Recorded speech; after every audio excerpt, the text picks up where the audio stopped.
This man suddenly discovered a way to make millions per month. All he had to do was pretend to be blind. By posing as a blind person, he could openly beg on the streets and even get free housing provided by the government. But the privileges he enjoyed went far beyond these. As a pianist, Jack would regularly visit wealthy homes to perform, and since no one would be on guard against a blind person, he witnessed many indescribable scenes. The next day, Jack arrived at the wealthy man's house as usual to play piano, but the rich man's wife Anna refused to let him in. Jack insisted he had already been paid by her husband. Just then, their conversation caught the neighbor's attention.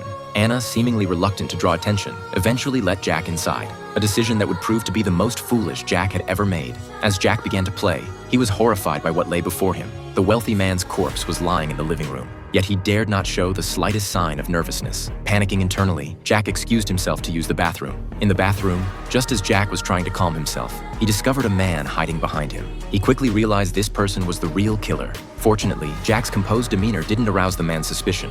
On his way back through the living room, Jack deliberately stepped on the blood on the floor, an act meant to make him appear more convincingly blind. Returning to the piano, Jack continued his performance. Once convinced that Jack was truly blind, the two no longer bothered to conceal their actions and packed the wealthy man's body into a suitcase right in front of him. Half an hour later, Jack finished his performance and left. But just as he arrived home, there was a knock at his door. Opening it, he found Anna standing there. She complimented Jack's beautiful music and wanted to invite him to perform at her house again. As Jack prepared coffee for her, Anna secretly pulled out a mysterious bottle and poured its contents into Jack's cup.